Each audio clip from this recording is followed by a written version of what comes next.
Good morning student. आज का जो हमारा टॉपिक है वो है क्या, मिडिवल हिस्ट्री में मध्यकालीन भारत में हुमायूं के बाद अब आ रहे कौन, आपके शेरशाह सूरी।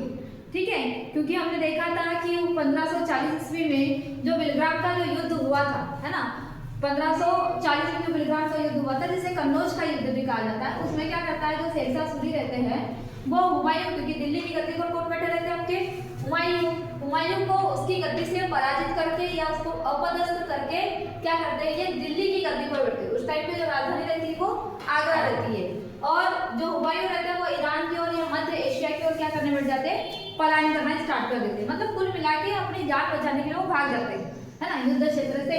अगर हम शेरशाह सूरी के बचपन को थोड़ा देखें, क्योंकि इकट्ठे तो जो है शेरशाह सूरी तो नहीं बने थे, है ना, बचपन में कुछ और थे। तो जो शेरशाह सूरी है, पहले इनका जो जन्म था वो कहाँ पर हुआ था, जौनपुर में हुआ था। ठीक है, इनका जो जन्म है वो कहाँ पर हुआ था, आपके जौनपुर में हुआ था, और इनके बचपन का नाम क्या था, फरीद। ठीक है, शेरशाह सूरी का जो जन्म है वो जौनपुर में हुआ था, और इनके बचपन का नाम जो था फरीद। यहाँ पर है कि जो उन्होंने अपनी शिक्षा और दीक्षा प्राप्त की, अपन ऐसा बोल सकते हैं, है ना। अब इसके बाद की जो है कहानी, इसको सुनो। ठीक, इसमें होता ये है कि जो शेरशाह सूरी रहते हैं वो सासाराम, बिहार वर्तमान में सासाराम के यहाँ पे एक जागीर रहती है, उसका संचालन करते हैं, उसकी देखरेख करते हैं, है ना। तो सासाराम की एक जागीर रहते हैं, बाहर का लोहानी उसके दरबार में ये रहते हैं, है ना। कुल मिला के एक कहना चाहिए पीए, वर्तमान में अभी पीए के रूप में जो है ये बाहर का लोहानी के साथ में रहते हैं, एक सैनिक के रूप में कार्य करते रहते हैं, है ना। तो सासाराम बिहार के जो जागीर रहते हैं, बाहर का लोहानी उसके साथ जो है बढ़िया मतलब संबंध अच्छे रहते हैं, उसका सैनिक रहता है। तो एक दिन क्या होता है कि बाहर का लोहानी मतलब कराची शिकार करने जाते हैं। ठीक है, साथ में ये शेर खा को मतलब कुल मिला के फरीद को लेके जाते हैं। फरीद तो पहले नाम था, शेर खा तो बाद में पड़ा है ना। तो बाहर का लोहानी जंगल जा रहे थे शिकार करने के लिए, शिकार करने गए, और साथ में था कौन, फरीद। ठीक है, तो उस मतलब जंगल में जब गए शिकार करने के लिए, किसका करेंगे भाई, शेर का ही शिकार करेंगे, ऑब्वियसली राजा है ना। तो शेर का शिकार कर रहे थे, तो शेर का शिकार करते टाइम शेर क्या करता है, बाहर का लोहानी पर आक्रमण कर देता है। तो शेर से बाहर का लोहानी की सुरक्षा करने के लिए या उस शेर को मारने के लिए, है ना, फरीद को जो है बाहर का लोहानी किसकी उपाधि देते हैं, शेर खान की। ठीक है, इतनी कहानी समझ में आई कि पहले इनका जो जन्म है जौनपुर में होता है, इनके बचपन का नाम फरीद रहता है, सासाराम बिहार के एक जागीर रहते हैं, बाहर का लोहानी, वहां पर वो काम करते रहते हैं। एक दिन ये होता क्या है कि जंगल में शिकार करने जाते हैं बाहर का लोहानी, और साथ में लेके जाते हैं किसको, फरीद को। ठीक है, तो उस शेर से सुरक्षा करने के कारण बाहर का लोहानी ने शेर खा की उपाधि देता है। ठीक है, ऐसा कहा जाता है कि जो कहना चाहिए जो फरीद थे, जो शेरशाह थे, उन्होंने एक ही बार में जो है उस शेर को मार दिया था। ठीक, तो इस कारण ये बहुत इम्प्रेस हुआ था बाहर का लोहानी, है ना। अब इसकी थोड़ी अब कहानी आगे बढ़ते हैं।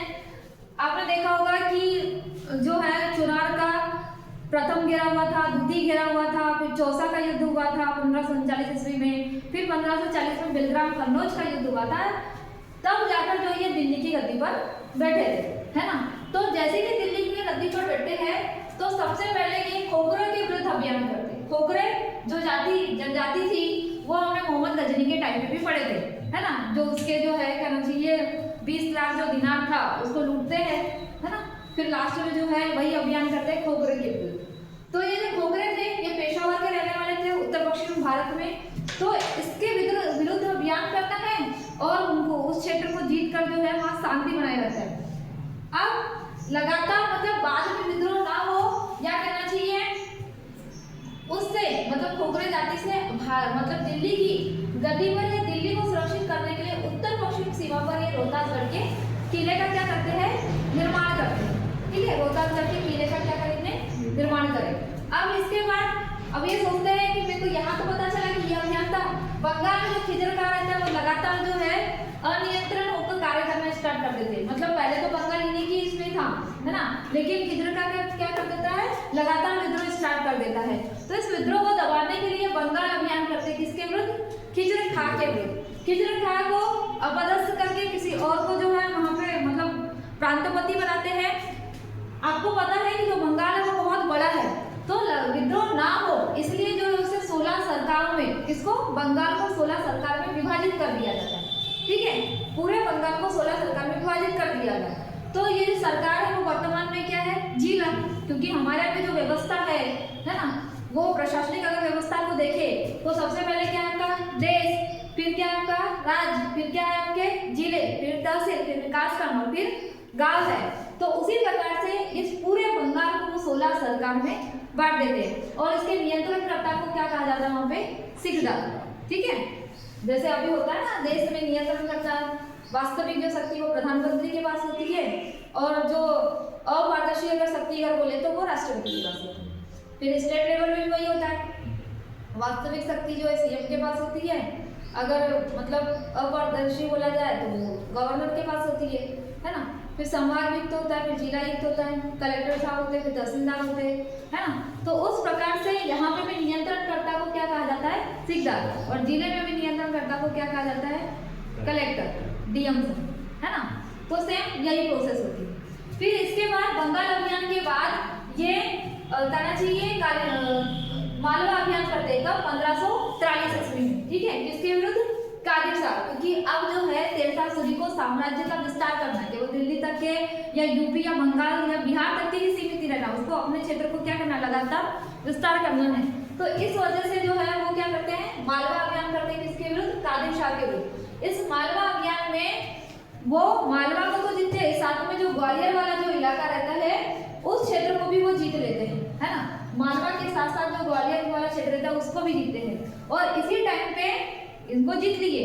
इसी टाइम पे वो बंगाल में बोलते हैं कि आप मतलब अपने जो मंत्रीगण होते हैं उनको ये बोला जाता है कि आप जो बंगाल बिहार जो है वहाँ पे पाटलिपुत्र जो पटना बनाया था, है ना, उसको क्या करो, सुदृढ़ करो, मतलब कि पुनः जो है उसको पुनः निर्माण करो, अच्छा बनाओ यहाँ पे, है ना, इसका पुनः निर्माण करो। इसका पट्टा था किस टाइम पे, मालवा अभियान के टाइम पे ही वो जो है अपने मंत्रीगण को आदेश दे देता है।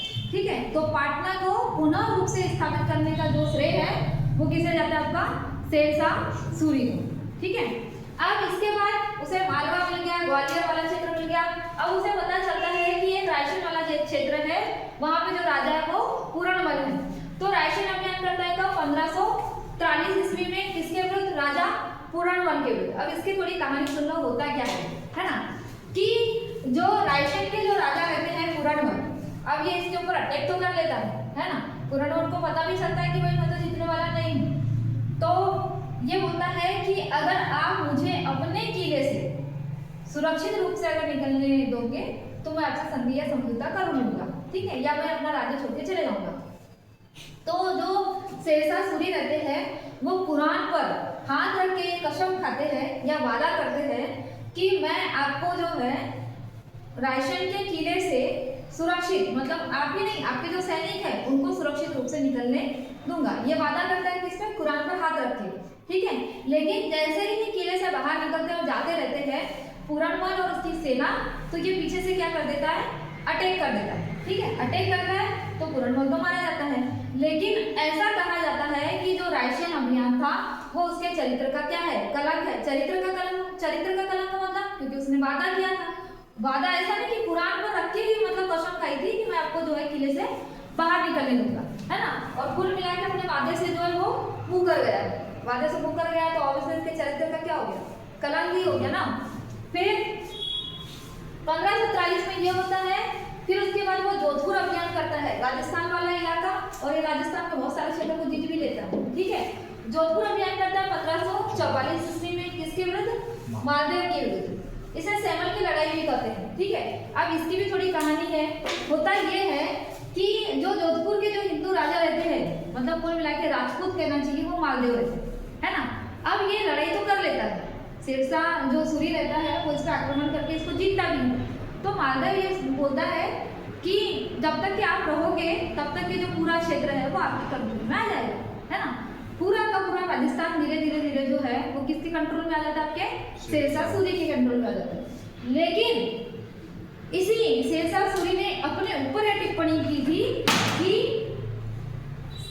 कहना चाहिए, क्योंकि ऑब्वियसली राजस्थान वाला इलाका है, जो ज्वार बाजरा ये सब मिलता है, वो अपने ऊपर टिप्पणी ये करते हैं कि मुट्ठी भर बाजरे के लिए मैंने समूचे हिंदुस्तान का क्या कर दिया, समूचे हिंदुस्तान या समूचे हिंदुस्तान के साम्राज्य को क्या कर दिया, खो दिया। मुट्ठी भर बाजरे के एक छोटे से स्टेट मतलब राज्य के लिए, पूरा का पूरा राजस्थान जीतने के लिए, या कहना चाहिए जोधपुर जीतने के लिए, तो वो अपने ऊपर टिप्पणी करके बोलते हैं कि मतलब कहना चाहिए कि मुट्ठी भर बाजरे के लिए मैंने समूचे हिंदुस्तान के साम्राज्य को खो दिया, है ना, क्योंकि वो धीरे धीरे जो जीतता है, अब इस पे ही लगातार अटैक करते रहेगा, लगातार अटैक करते रहेगा, तो बाकी जो क्षेत्र है उस पर ध्यान जाएगा क्या, नहीं जाएगा, तो समूचा जो हिंदुस्तान का जो साम्राज्य वो खो दिया, है ना, वो ये बोलता है, क्योंकि इधर उसका ध्यान नहीं जाएगा, वो केवल इधर ही ध्यान देगा, है ना।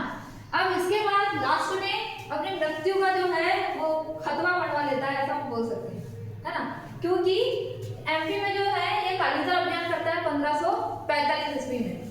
1545 ईस्वी में कहा वहाँ के जो राजा रहते हैं वो कीरत सिंह रहते हैं, जिसके विरुद्ध ये अभियान करते हैं। कालीसर अभियान ये इम्पोर्टेंट इसलिए है कि कालीसर अभियान का जो किला था, मतलब कालीसर का जो किला था कीरत सिंह के विरुद्ध, वहाँ उक्का नामक तोप जो चला रहा था, उक्का नामक जो यंत्र था, है ना, तो उसका जो एक कहना चाहिए जो बम है वो आकर जो है उसके पास में ही गिर जाता है।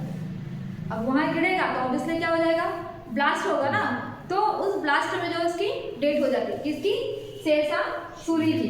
तो ये महत्वपूर्ण है कि 1545 में से कालीसर अभियान करा, एमपी बुंदेलखंड में आता है, और यहाँ के जो राजा थे वो कीरत सिंह थे, और उक्का नामक यंत्र या उक्का नामक तोप चलाने के कारण एक जो बारूद का जो गोला था वो आकर उसके पास गिरा, गिरने की वजह से फटा, और फटने की वजह से उसकी मौत हो गई, मृत्यु हो गई, ठीक है, ऐसा बोला गया है बुकों में, ठीक है। तो यहाँ पे जो है शेरशाह सूरी की कहानी खत्म होती है।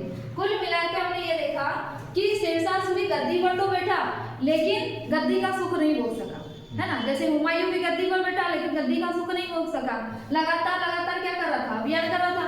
1540 में बैठा, 1540 में बैठा, 1541 में ये अभियान, 1541 में ये अभियान, 1542 का तो पता नहीं किधर चले गया, 43 में ये अभियान, 43 में ये अभियान, 44 में ये, और 45 में जाके डेथ। मतलब कुल मिला के ढंग से उसने 5 साल भी जो है दिल्ली की गद्दी पर कहना चाहिए कि नियंत्रण स्थापित नहीं रखा, या उसका सुख नहीं भोग सका, है ना। तो शेरशाह सूरी जो है यहाँ पर खत्म होते हैं, ठीक, थैंक यू।